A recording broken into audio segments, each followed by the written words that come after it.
Дархан хотын хамтын ажиллагаа жилээс жилд өргөжин тэлсээр. Социалист нийгмийн үед зөвхөн социалист орнуудтай хамтын ажиллагаатай байсан бол энэ цаг үед гадаадд гарах гарц хүрээгээ тэлж ах トゥ найрамдал харилцаа тогтоох нийгэм эдийн засаг, соёл боловсрол, урлаг гэдэг бүхэл нөхцлөөр хамтран ажиллаж байна. Үүний нэг нь бүгд найрамдах хятад ард улсын өвөр Монголын өөртөө засах орны Ухай хот юм. Дархан хот Ухай хотуудын найрамдал харилцаа хамтын ажиллагааны эхлэл 2017 оны 1-р сараас эхэлсэн. Хотуудын хэтийн төлөв цаашдын зорилго нь ижил төстөө, аж үйлдвэр, төмөр зам, уул уурхайг түшиглэн байгуулагдсан Ухай хот нь өвөр Монголын өөртөө засах орны баруун урд зүгт байрлах бөгөөд хатан голын эрэг дагуу оршдог хүн амын тухайд харьцангуй цөөхөн 550 гаруй мянган хүн амтай дотоодын үйлдвэрлэгч залуухан хотын нэг юм а. Аймгийн засаг дарга Насанбатар ахлуулсан ажлын хэсгийн айлчлал нь хамтын ажиллагааны санамж бичигт гарын үсэг зурах цаашид салбар бүрийн шууд харилцаатай болох зорилготойгоор энэ удаагийн ажлын айлчлал хийсэн. Тус ажлын айлчлалд аймгийн нийгмийн бодлого, хөрөнгө оруулалтын хөгжлийн бодлого, соёл, урлаг, спорт, их дээд сургууль, эрүүл мэндийн салбарын төлөөллүүд оролцож, Ухай хотын салбар бүрийн удирдлагуудаа уулзаж ярилцсан. Үүнээс гадна аж үйлдвэрийн томоохон Ухай хотын бүтээн байгуулалт, дотоодын компаниудын нийгмийн хариуцлагын хүрээнд хийгдэж буй шилдэг бүтээн байгуулалтаа эхний өдөр танилцсан. Эхний бүтээн байгуулалт бол монголчуудын бишрэн хүндэлж, сургаалыг дагаж дээдэлж ирсэн их эзэн богд Чингис хааны сүрлэг хөрөл хөшөөтэй цогцлбор байсан юм а. Тус бүтээн байгуулалт нь Ухай хотын 2 дахь өндөр уул Гандир уулын 1800 м-ийн өндөр сүндэрлэн босч буй 85 м өндөр сүрлэг бүтээн байгуулалт юм а. Байгаль экологи, соёл иргэншлийн бүс болох энэ хэсэг нь эх жилээс жуулчдыг татах нэгэн цөм болно гэж тус хотынхан үзэж байна. Уг бүтээн байгуулалтын ажлыг дотоодын компани 9 жилийн өмнө эхлүүлсэн бөгөөд эх онд ашиглалтанд оруулах төлөвлөгөөтэй гүйцэтгэлийн төгсгөлийн шатанд ажлаа өрнүүлж байсан юм а. 我是那个木华黎的第28世孙。 Чингис хааны жанжин Мухлагийн 28 дугаар удмын хүн байна. Тэгээ би багасаа бол Чингис хааны тухай уншиж мэдээд, судалж мэдээд маш их шүтэн биширж ирсэн. Тэгээд хөшөө тусгалын байгуулсан гэж бодож ирсэн. Тэгээд 2008 оноос энэ хөшөөг барихыг хичээгээд ингээд одоо 10 гаруй жил ажлын эцэст одоо ашиглалтанд өгч байна. Ирэх жил бүрэн ашиглалтанд орохоор байгаа. Ингээд 88.9 м өндөр ингээд Гандир уулын орой дээр ингээд барьсан. Тэгээд миний энэ төслийг бол манай өвөр Монголын өөртөө засах орны засаг захиргаа, аялал жуулчлалын газар, Ухай хотын засаг захиргаа бол маш их дэмжиж ажилладаг. Тэгээд дийлэнх хөрөнгө оруулалт бол манай компаниас гарч байгаа. Гэхдээ бас засаг захиргаанаас бол бас тодорхой хувийн бага хэмжээний дэмжлэгийг бас үзүүлдэг юм а. Ер нь бол ажиллах нөхцөл тэр бүхэл талаас бол манай засаг захиргаа аялал жуулчлалын газрууд бол маш их дэмжиж ажилладаг. Тэгээд эх жил бид нэр бүх дэлхийд энэ төслөө нээн 文化部门也给了我们一些虽然是很少一部分资金支持，也给了我们很多的政策支持。 Дархан уул аймгийн төлөөлөгчд бид бүгд найрамдах хятад ард улсын өвөр Монголын өөртөө засах орны Ухай хотын дарга Гao Маош хүнний одоо урилгаар хөрөлдсөн ирж 2017 онд санамж бичигт гарсан зурсан энэ ажлаа одоо бодит ажил болгож албан ёсоор гэрээний зурхаар ингэж ирсэн байна.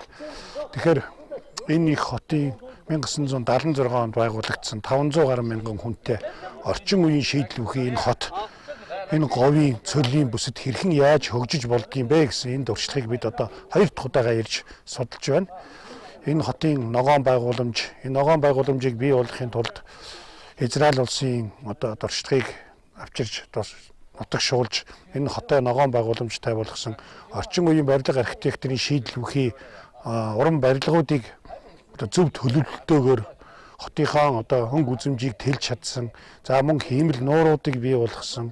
За энэ нуурын дээрээ чөлөөт амралтын бүсийг зохион байгуулалтаа одоо төлөвлөж чадсан ийм одоо шинэлэг ажлуудыг бид газар дээр нэрж үзэж байна. Мөн энэ хотынхны хамгийн томоохон бахархал болж байгаа 10 жилийн их бүтээн байгуулалт болсон энэ Гандир суулын орой дээр 140 м-ийн өргөнтэй урттай 45 м-ийн өргөнтэй 89 м-ийн өндөр бүтэн 10 жил барьж байгаа энэ их эзэн хаан Чингис хааны энэ томоохон бүтээн байгуулалтаа газар дээр нэрж бид нэр танилцлаа. Ингэснээр энэ одоо байгууламж ашиглалтанд орсноор төрөүний энэ их хот аж үйлдвэрийн хотын зэрэгцээгээр аялал жуулчдын томоохон одоо хот болж хөгжих энэ бодлого үйл ажиллагаагаа бодит ажил болгохоор ингэж хувийн хөвшилтэйгээ хамтраад орон нутгийн засаг захиргааны хамтраад их том бүтээн байгуулалтыг хийж байгаа юм байна. Энэ их бүтээн байгуулалт нь Монгол үндэстний их түүх соёлыг дэлхийн нийтэд хүн төрөлхтөнд одоо сурталчилсан энэ их эзэн Чингис хааны нэрийг ашиглаж энэ их том бүтээн байгуулалтыг хийж одоо дотоодын буюу гадаадын аялал жуулчдын том бүсийг энэ говийн хотод энэ одоо говь цэлийн бүсэд бий болгохоор ингэж одоо зорж байгаа. Энд одоо хэлж байгаагаар нь бол 700 орчим сая юан хөрөнгө оруулалт одоогийн байдлаар хийгдсэн. Ингээ 2018 онд ашиглалтанд орох ийм байгууламж байгуулж байна. Ер нь бол аж үйлдвэрийн хот болж нэг талыг барьж хөгжих нь тухайн улс орны аймаг хотын нэг тал хөгжлийнх нь нэгэн тал нь боловч заавал олон талд эдийн засгийн ашигтай салбаруудыг одоо хөгжүүлж ээж хөгжил өөрөө төгс болдго юм а гэдгийг энэ жижигхэн хот бидэнд харуулж байна. Тус айлчлалын зорилго нь Ухай хоттой найрамдал харилцааг өргөжүүлэх, хамтын ажиллагаагийн салбар бүрт хөгжүүлэх шууд харилцаа тогтоох явдал байлаа. Энэ хүрээнд Дархан хотын нийгэм, соёл урлаг, боловсрол, эрүүл мэндийн спортын салбарын Ухай хотын дээрх салбаруудын удирдах албан тушаалтантай уулзаж санал солилцох, төлөөллийн байгууллагуудын биечлэн танилцж манай аймагт дутагдж байгааг олж харах ижил төстэй цаашдын хамтын ажиллагааны хүрээнд хэрэгжүүлж болох бодит ажлын эхлэлийг тавих зэрэг чухал ач холбогдолтой ажил байсан юм а. Өвөр Монголын өөртөө засах орны ногооруулалт, цэцэрлэгжүүлэлт, эко орчны ӨМӨЗО компани нар зочилсон.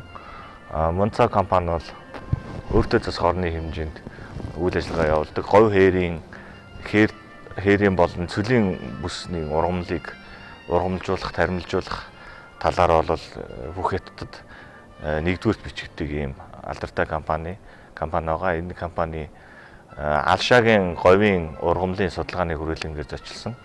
Алшаагийн говийн ургамлын судалгааны хүрээлэнд бол 20 гаруй мянган цэг газраас авсан хөрсний дээж болон 50000 гаруй зүйлийн төрөл зүйлийн ургамлын үрийг дээжилж авсан байгаа.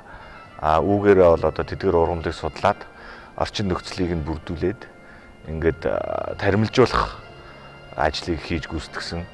Ийм хятад даяараа одоо говь цөлийн болон тал хээрийн бүст бол ногоожуулах, таримлжуулах ийм технологийн компанид бид нар зочилсон. За энэ компани бол мөн хүйтэн төсвөртэй хасах 35% хүйтэнд мөн ногооноороо байдаг ийм ургамлыг гаргаж авсан талаараа мөн танилцуулж байлаа.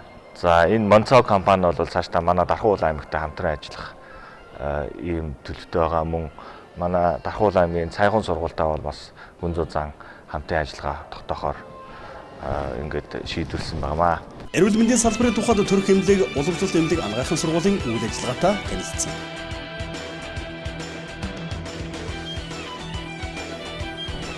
За өдөөс өмнөх айлчлалын 2 дахь хэсгээр бид нэр Өвөр Монголын өөртөө засах орондоо бас тэргүүлэх хэмжээнд очсон их нэлгсэн эрүүлгийг хамгаалах эмнэлэгт зочилсон байгаа. Энэ бол Америкийн нэгдсэн улсын CMI гэдэг сертификат, магадлалын эзэмшсэн байгууллагын сертификатыг авсан. Байгуулагдсанаас хойш 13 жилийн дотор бол их нэлгсэн нэгч удаагийн эмнэлэг гараагүй ийм эмнэлэг байгаа. Орчин үеийн шинэ технологиор мэдээллийн сан бүрдүүлсэн. Ухай хотын эргэн тойронд байгаа Алшаа аймаг болон Баяннуур аймаг, Ордос гэсэн энэ 3 том аймаг болон Ухай хотын ард иргэдэд үйлчилдэг ийм эмнэлэг байгаа. Жилдээ дунджаар 6000 орчим их төрдөг. Мөн хиймэл аргаар үр суулгах ийм болон маш олон төрлийн их нэлгсэн үйлчилгээтэй. Тэр Ухай хотын их нэлгсэн эрүүл мэндийг хамгаалах эмнэлэг дээр ирээд байна. Эмнэлэг маань 1982 онд байгуулагдсан харьцангуй залуу эмнэлэг хэдийч сүүлийн 11 жил дараалан огт их олон хүүхдийн эмнэлэг гараагүй гэдгээр одоо Өвөр Монголын одоо бусад одоо хотуудаасаа ялгарах улстай энэ ажиллаараа үнэлэгдэх юм эмнэлэг байдаг юм байна. За уг эмнэлэг маань бол олон улсын магадлалын итгэмжлэлд орсон гэдэг утгаараа аль ч одоо гадаад орны түвшинд энэ тусламж үйлчилгээг одоо маш стандартын өндөр түвшинд хийдэг гэдгээр онцлог. За эмнэлгийн тусламж үйлчилгээ үзүүлж байгаа нь бол одоо манай монголчуудтай манай Монголын одоо эмнэлэг үйлчилгээтэй бол ерөнхийдөө бол төстэй байна. Учир нь гэх юм бол одоо жирэмсэн эмэгтэйчүүдийг хяналтанд авснасаа өсвөл боловсруулад одоо эмчилгээ, оншилгоо, шинжилгээг бүх төрлийн гэхдээ энэ бол нарийн мэрэгжлийн чиглэлээр маш өндөр түвшинд хийгдэж байна. Тухайлах юм бол одоо төрсэн хүүхдээ гэхэд чил яг л юу гэдэг нарийн мэрэгчлэрээ нүд чих, хамрах хоолой за тэгээд бусад одоо клиникийн чиглэлүүдийг бүгдээр ингэ одоо оншилдог гэдэг ийм юм хэлж байна. За тэгээд нийгмийн эрүүл мэндийн тусламж үйлчилгээг бол одоо жирэмсэн ээж болоо жирэмсэн боллоо гэдэг цаг мөчөөс нь ихсүүлээд одоо та ямар дасгал хөдөлгөөн хийх үү, ямар хоол унд идэж явах уу гэдэг тэр болгоныг бас өгдөг юм байна. За нэг анзаарсан гол зүйл гэх юм бол бид бол жирэмсний 3 хүртэлх сар хугацаа жирэмсний хяналтанд та орох хэрэгтэй гэдэг бол эдгээр жирэмсэн болсон цаг мөчөөс их за мөн одоо 40 хоногтой 1 сар одоо гаругаасаа эхлүүлээд заавал одоо зайлшгүй эмчийн хяналтанд орсон байх хэрэгтэй. За төрсэн хүүхэд болгон дээр хүн болгон дээр цахим карт хөтлөж эхэлдэг юм байна. Ингэснээрээ та эргээд буцаад эмнэлэгт ирэхэд бол ямар тусламж үйлчилгээ авчихсан, ямар эмчилгээ, шинжилгээ хийжсэн, тухайн үеийн шинжилгээний хариу ямар байсан гэдэг дээр нэгсэн одоо тийм сан хөмөрөгтэй болсон байна. Ингэснээрээ бол эдгээр нөгөө эрүүл эхээс эрүүл хүүхэд гэдэг манайхтай адилхан тэр одоо дагуу одоо ээжүүдийн эрүүл мэнд дээр маш их анхаардаг гэж байна. За бас одоо манайхтай ялгаагүй эмэгтэйчүүдийн дундах энэ хавдрын өвчлөлт их байгаа. Үүнээс үндэслээд бид явуулын одоо үзлэг шинжилгээг айл өрхөөрөө аппарат хоног төхөөрөмжтэйгээ явж үздэг болсон. Ингэснээр бид нар бас юм эндэгдэл огт гарахгүй ажиллаж байгаа маа гэсэн ийм юм санаануудыг хэлж өглөө. За тэгээд энэ эмнэлэг нийтдээ 300 ортой гэж энэ жилдээ бол 6000 гаруй хүн төрдөг. За ойролцоох бас одоо өвөр Монголын бусад одоо аймаг сүмдийн хүмүүс бас ирж энэ эмнэлгийн тусламж үйлчилгээг маш өндөр чанартай хүртээмжтэй авдаг гэдгээр онцлогтой эмнэлэг байлаа. Иргэндээ үзүүлж байгаа тусламж үйлчилгээг бид нар захимжуулж явах хэрэгтэй. Иргэн болгон өөрсдөө эмэгтэйчүүд болгон өөрсдөө захим карттай тэрийг л бид нар бас хэрэгжүүлж явах хэрэгтэй байна да. 我是乌海市妇幼保健院院长苏静。乌海市妇幼保健院是全国第一家通过国际 GCI 认证的。 Манай эмнэлэг нь хятадын хамгийн анхны GCI олон улсын байгууллагын магадлан итгэмжлэлээр итгэлэгдсэн өвөр Монголын өөртөө засах оронд байдаг цорын ганц эмнэлэг юм. 1982 онд байгуулагдсан 515 эмч ажиллагчтай. Их нэлгсэн эрүүлийг хамгаалахын эмнэлэг нь эхчүүд, эмэгтэйчүүд, няраа хүүхдэд бүх төрлийн эрүүл мэндийн тусламж үйлчилгээ, аюулгүй байдал, амбулатор, клиник, эрүүлийг хамгаалах тал дээр зөвлөгөө мэдээлэл өгч ажилладаг. Жилдээ 6000 орчим төрөлттэй 11 жил төрөлтийн эндэгдэлгүй ажиллаж байгаа. 1000 төрөлт тутмын 233-аас доош нэлгсэн эндэгдэлтэй. Үүгээрээ хятад улстай тэргүүлдэг өвөр Монголын өөртөө засах оронд байдаг цорын ганц гуурсан хоолойн үр шилжүүлэн суулгадаг эмнэлэг юм а.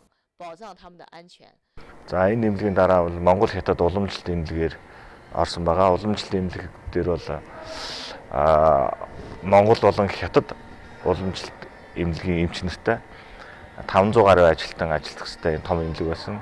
Үүний бол 100 гаруй бол Монгол эмнэлгээр дагнсан эмч ажилтнууд. За энэ дээр бол олон төрлийн хуучны уламжлалт аргуудыг орчин үеийн шинжилгээ ухааны ололт дэвшилтэд хослуулан техник технологийн дэвшлийг мөн ашиглан үр дүнтэйгээр үр дүн сайжруулан ингэж ажиллаж байгаа ийм амжилттай эмнэлэг байна. Тэгээд энэ эмнэлэгтээ бол мөн манай Дахуул аймгийн нийгмийн бодлогын хэлтсийн дарга засчихэр болон дахин үйлстэй эмнэлгийн дарга ерөнхий эмч Батэрдэн доктор нар бол хамтран ажиллах талаар санал солилцож танилцсан ийм үйл ажиллагаа боллоо. Аливаа мэрэгжлийг сурч эзэмшихэд онолыг баталгаажуулахад дадлагын орчин чухал гэдгийг илүүд үзэх болсон. Тэр ч утгаараа нэг сургууль нь дагнасан нэг төрлийн мэрэгчлэр боловсон хүчтэй бэлтгэдэг. Сургалтын таатай орчин бүрдүүлж онолын мэдлэгийг баталгаажуулахад дадлагын орчныг бүрдүүлж өгснөөр сурах эрмэлзэл сонгосон мэрэгжилтэд хичээн суралцдаг байна. Тодорхойлбол бидний очсон совилогчин сургуулийн тус мэрэгжлийг эзэмшиж буй оюутнуудаа материалыг бааз, сургалтын дадлагыг илүүд чухалчилж бодит туршилт гэмээр дадлагыг хийдэг байна. Учир нь энэхүү дадлага хийгдэж буй хүүхэлдээ халуурдаг, судас тариа хийх зориулттай, зүрхний цохилт мэдрэгдэг гэдэг онолын мэдлэгийг дадлагт суйрлуулахад нэн тохиромжтой гинэ. Би Ухай засгийн мөрөдлийн доод нэгийн сурагчаа. Би энд ирээд совилогчин тугайтай сурж байна. Би энэ бол Трифон хотоос ирсэн. Ар артын нутагтай дүүлэх гэдэг нэртэй. Манай сургууль совилогч 1120 хүн байна. Манай совилогчин туурамж олон ирвэн олон боттой өмлөгийн дургааж гаргасан тусгай гэр хүүхэд аврах бачам авалт өргөд би багасаа дуртай өргөд миний гэрийн хот надад тийм санаатай. Тэгмээд би совилогчин тугайтай сурахаар иржээ. Сэвлэгч бол хүний хавсарж аварж өрхөмдөд эдлээ. Ухай хотын ажил мэргэжлийн дээд сургууль гэдэг сургуультай холбогдсон. Ер нь бол хятадын их дээд сургуулиуд бол нэгдэх процессыг бол хэдэн жилийн өмнө авч явуулсан. Үүний үүднээс бол Ухай хотод ажил мэргэжлийн дунд сургууль нэг байгаа. Гэхдээ энэ ажил мэргэжлийн дунд сургууль дээд сургууль бол нэгдсэн дээд сургууль гэж ойлгож болно. 42 мэргэжлэр бол 42 мэргэжлэр мэргэжилтэн бэлтгэдэг, дунд мэргэжлийн мэргэжилтэн бэлтгэдэг.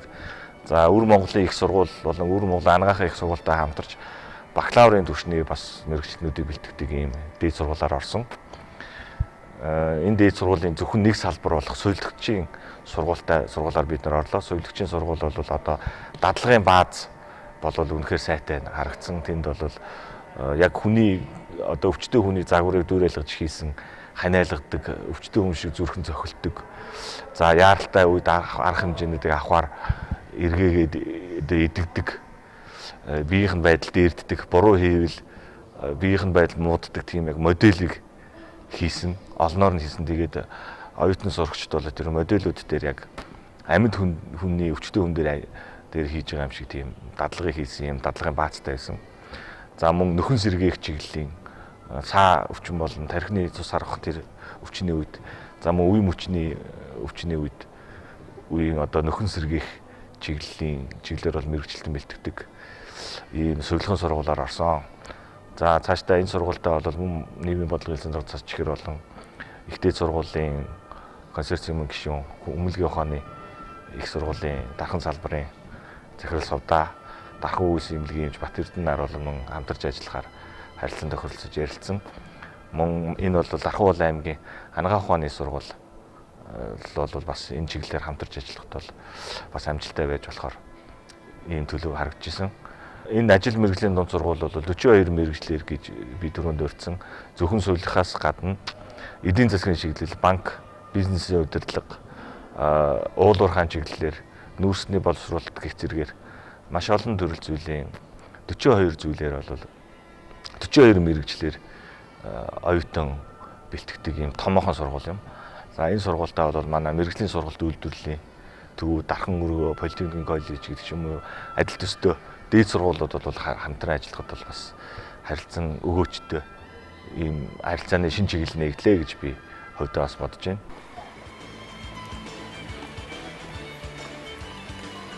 Хатан гол хотоор урсаж эсэн цөлийн дунд мөрөн урсан сүр жапата тус хотыг гэрэлт совдч гэж нэрлэдэг байна. Үйлдвэрлэлийг хөгжүүлэх үндсэн үүрэг бол хүн ардынхан ажил хөдөлмөрийг илүүд анхаарч ажилдаг тус хотод бүгд найрамдах хятад ард улс даяар болон дэлхийд алдартай усан үзмийн үйлдвэрлэлийн баазуудад төвлөрсөн. Олон улсын цөлийн улаан дарсны наадмын хөтөлбөр зохион байгуулдаг. Хятадын үндэсний бүс нутгийн дарсны чанартай шинжилгээний төв болох зорилттой үйл ажиллагаа явуулдаг бөгөөд усан үзмийн төрлөх хот гэмээр бас нэрийддэг байна.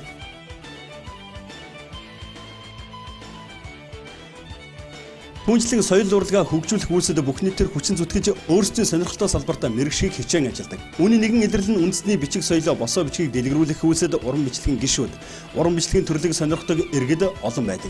Тэр ч утгаараа хөгжиж буй салбараар дүгнэж олон давгар нэртэй болсон байдаг байна. Хэдийгээр залуухан хотч гэлээ соёлын хөгжлийг түгээн дэлгэрүүлэх үйлсэд бодит үр нөлөө үзүүлдэг учраас Хятадын уран бичлэгийн хотч хэмээн бас нэрийддэг байна. Хятадын уран бичлэгийн ордонгоор бид нэр зочилсон. Ухай хот бол Ухай хотын нэг онцлог бол 5 зүйлийн онцлог байгаа. Үүний нэг онцлог нь бол Хятадын уран бичлэгийн урлагийн төв болгон хөгжүүлж байгаа ийм хот юм байгаа. Тэгээд энэ жил болгоны 8 дугаар сард бол уран бичлэгийн улсын томоохон үйл ажиллагаа, томоохон олимпиад, яармаг, наадам болдог, фестивал болдог. За манай Дархан Улаан аймагт ч гэсэн одоо бол бас уран бичлэгийн чиглэлээр манай зураач урчууд маань ажилдаг. За миний мэдж танихаас бол манай боловсролын чиглэл талаас бол манай 30 дахь сургуулийн сургалтын менежер Эрхэм сайхан багш маань бол энэ чиглэлд нэлээд бүтээл гаргасан, амжилттай ажиллаж байгаа. Мөн одоо манай монгол хэл уран зохиолын одоо багш нар дотор бол бас энэ чиглэлээр бас гарч байгаа багш нар бол нэлээд байдаг. Тэгээд тэр чиглэлд бол бас энэ монгол уран бичлэг болон хятад уран бичлэгийн чиглэлээр хамтран ажиллахад бол бас нөөц бололцоо байна гэж би бас үзсэн. Мэргэжилтэд боловсон хүчин бэлтгэхийн тулд ерөнхий боловсролын сургуулийн ерөнхий эрдмийн хичээлийг мөн сургалтын таатай орчинд хичээлүүлж танин мэдгүй хүүхдийн хүсэл сонирхолд нийцсэн сургалтын хөтөлбөрийг боловсруулан хичээлүүлдэг байна. Бидний эцсийн сургууль бол өвөр Монгол хүүхдүүдийн сургууль. Тус хотынхны хэлж сурснаар Монгол сургууль юм. Хүүхдийн бие биелдэр хүмүүжилд анхаарч биеийн тамирын гадна талбайг маш сайтар тогтчуулахын зэрэгцээ үндэстэн ясны хэв шинжээг таниулах, өвгдөөс удам угсаа хийгээд соёл хүмүүжлийг энэ төргөн тавин хичээлдэг байна. Ухай хотод байдаг царын ганц Монгол үндэсний дунд сургуулиар зочилсон. Монгол үндэсний дунд сургууль бол нийтдээ 500 гаруй сурагчтай сургууль. Үүнээс бол мөн тэн хагаснд буюу 200 гаруй сурагч нь бол Монгол үндэсний сурагчид Монгол их хэлээр боловсрол олж авдаг энэ сургууль байна. За энэ сургууль бол мөн боловсролын чиглэлээр Дархуул аймгийн боловсролын салбартаа нэгт хамтран ажиллах хүсэлтэй. Нэг ялангуяа одоо монгол хэл бичгийн болон урлагийн, бүжгийн, хөгжмийн чиглэлийн багш мэргэжилтнүүдийг одоо урьж ажиллуулах сонирхлоо илэрхийлсэн. Мөн уран бичлэгийг хөгжүүлэх энэ чиглэлээр одоо хамтарсан үйл ажиллагаа явуулах сонирхолтой байгаагаа бол одоо манай Дархуул аймгийн талаас илэрхийлсэн байгаа. За ингээд сурагч солилцох, багш нар харилцан туршлага судлах энэ чиглэлээр бол одоо Монгол үндэсний дунд сургуультай бас мөн хамтын ажиллагааны эхлэлийг тавилаа. За боловсролын талаас бол манай Дархуул аймгийн нийгмийн бодлогын хэлтсийн дарга засчихэр болон хүмүүнлэгийн ухааны их сургуулийн дархан салбарын захирал доктор Сувда, Дархуул аймгийн цайхан сургуулийн захирал Бямбатар миний бие бол энэ сургуультай бас өргөн үрээнд хамтран ажиллахаар анхны яриа айлчлалыг хийж танилцж мөн зочдыг бол Архун аймагтаа бас ирж танилцахыг өрсөн байгаа. Энэ бол 1979 онд байгуулагдаад 1997 онд бол чол монголоор хичээл хангахуудыг авсан. Ингээд өнөө болоход бол 500 орчим сурагчтай 100 гаруй багшийн ажилтнтай байгаа. Ингээд хичээлгий бол баг жичлийн хүүхдээс дээд 3 болтор бүрэн хичээл хангахтай анх болгондоо манус 10-20 орчмын хүүхдтэй байгаа. Хичээлийг бол улсын баримжаад ёсоор, улсын тохируулгын ёсоор хичээлийг тохируулж орж байна. Суурь төхөөрөмжийн бол одоо улсын баримжаа ёсоор, улсын нэг хэр төвшнээ ёсоор зохион байгуулж хийж байна. Манай Ухай хоттой бол зөвхөн нэг л монгол чичирлэгтэй, нэг л монгол сургуультай явах юм аа. Ингээд энэ хүүхдүүд бүр манай сургуульд ирдэг. Тэгвэл энэ байрын хувьд бол манай монгол хүүхдүүд бүгдээрээ бүр байртаа суудаг. Тэгвэл гэр хол шиг нь уулсаар нэг гаригд нэг л удаа харина. Эсвэл анжийн гаригдаа харихгүй явдал ч байна. Тэгвэл гэр ойрхон уулсаар өрлөө ирээд оройдоо бочдаг. 3 нэрний хоолын уулсаар бүр сургуульдаа идээд үдэдэн байртаа амардаг. 互赠礼品。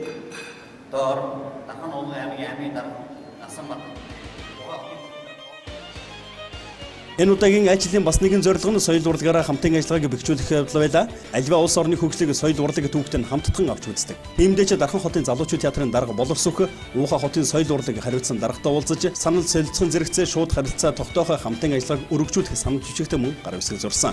За ингэснээр Дархан хотын залуучууд театрын уран бүтээлчид эх оны эхэнд Ухай хотно хамтарсан уран бүтээлийг цагаан сарын өмнө тоглохоор болсон юм а.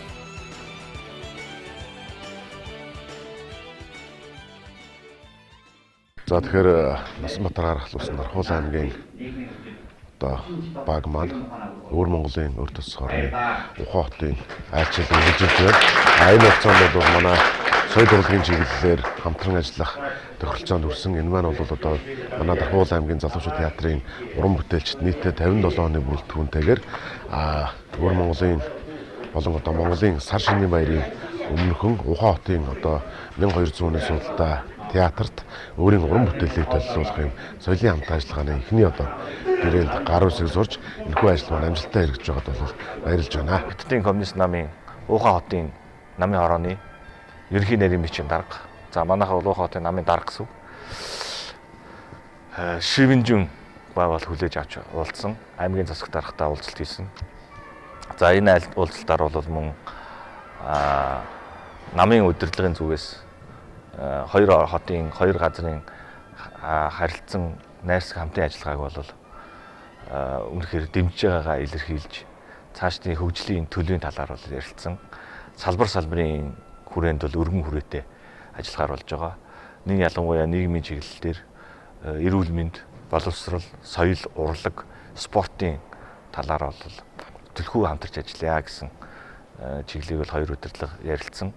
Зүгээр сонирхол тань мэдэх юм чанартай хэлэхэд бол Хятадд одоо ямар нэгэн үйлдвэр аж ахуйн газар болон засаг захиргааны бүсд бол Хятадын коммунист намын орооны дарга гэдэг бол засаг даргийнхаа дээр байдаг.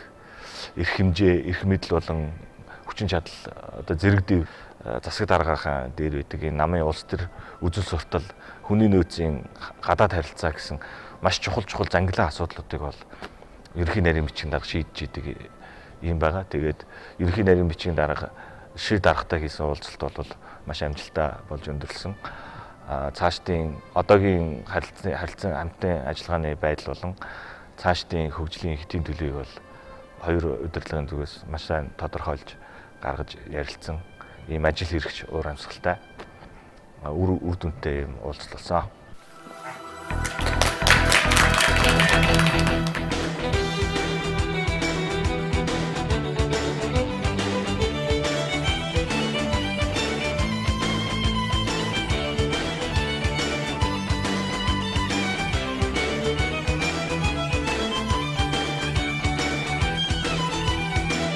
Хамтын ажиллагааны санамж хүчит гарын үсэг зурж салбар бүрийг шууд харилцаатай болгох энэ удаагийн ажлын ажилд багтсан гишүүнбэр салбар бүртээ ололт амжилтыг хэрэгжүүлэх үүднээс тусгайлсан болон хамтын уулзалтуудыг хийж салбар дундын шууд харилцааны эхний алхмуудыг тавьсан. Дархан хотын хөгжлийн стратеги болгож тусгасан хөтөлбөрүүдээс томоохон төслүүдэд хөрөнгө оруулалт татах, ард иргэдийн амарч тугаал хай тогтоо орчин бүрдүүлэхүүднээс миний Монгол цэцэрлэгт хүрээлэн залуучуудын соёл амралтын бүс болгох хүрээнд хөрөнгө оруулалтыг эхний шатны хэлэлцээрийг ч мөн ажлын айлчлалын үеэр хотын дарга болон намын даргатай уулзсан уулзалтын үеэр аймгийн засаг дарга Насанбаатар ярилцсан. Зорилготой тэмүүлэлтэй хөгжлийг өөрсдөө бий болгож хамтдаа бүтээдэг дарханчуудын төлөө хийсэн энэ удаагийн ажлын нэгэн чухал хэсэг нь 2017 оны 1-р сард эхлэн тавигдсан найрамдах харилцааг улам бэхжүүлэх, цаашид ах トゥ хотод болж хамтын ажиллагаатай хамтдаа хөгжих санамж хүчигдэх гарын үсэг зурсан нь айлчлалын үр дүн оршиж байсан юм а.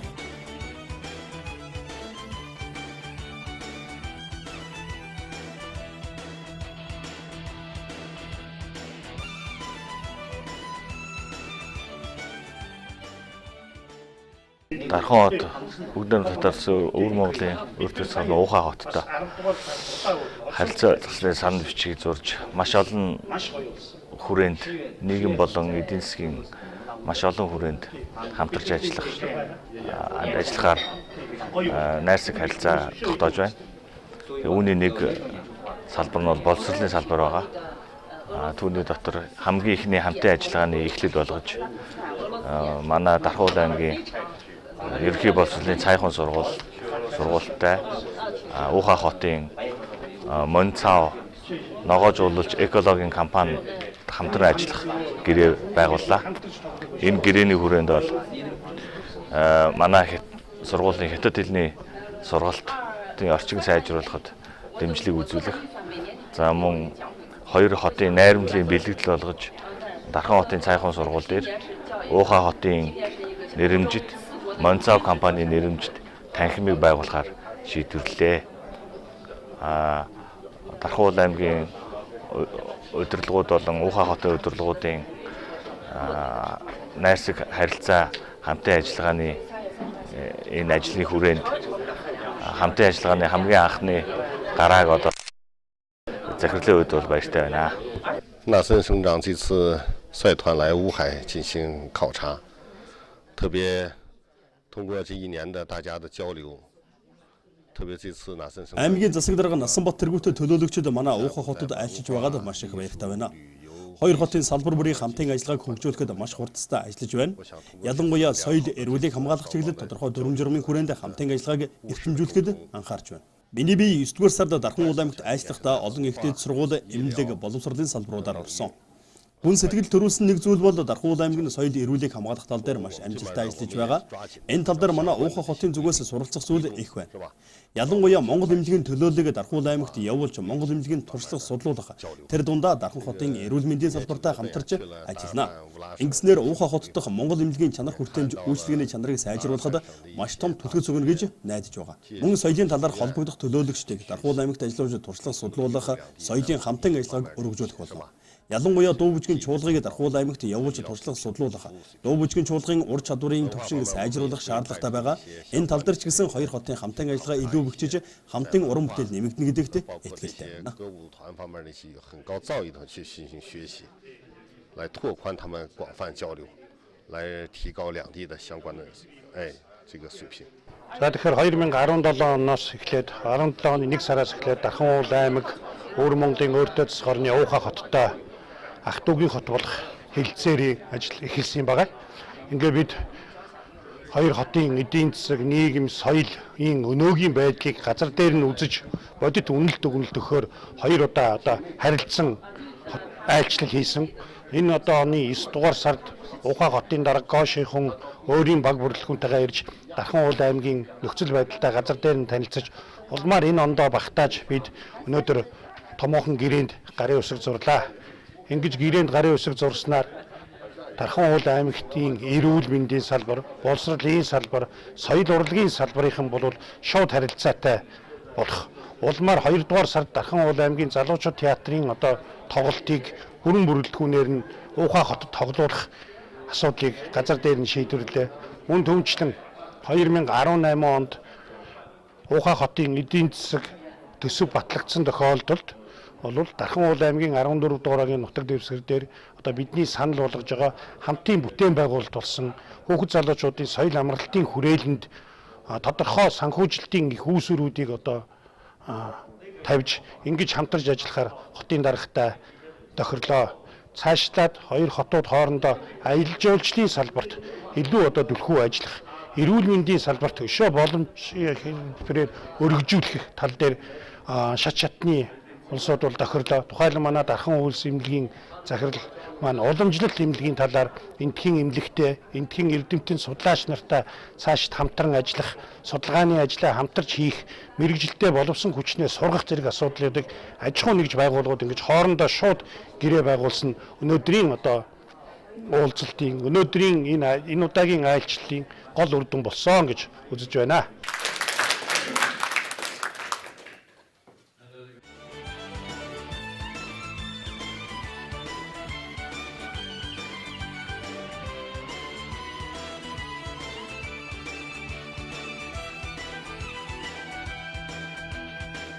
Энэхүү бүгд найрамдах хятад ард улсын Өвөр Монголын өөртөө засах орны аж үйлдвэрийн бүс Ухай хот Дархан хотод цаашид хамтран ажиллах санам жижигт гарын үсэг зурлаа. Эдийн засаг, соёл урлаг, боловсрол, спорт, эрүүл мэнд гээд бүхий салбарт хамтран ажиллаж туршлага судлах, мэрэгжилтэн солилцоо, оюутан солилцоо, тэтгэлэгт сургалт, хөрөнгө оруулалтууд хоёр хотын хооронд нээлттэй болох зэрэгцээ салбарууд шууд харилцаатай болж хамтран ажиллах болсон бас нэгэн давуу тал байлаа.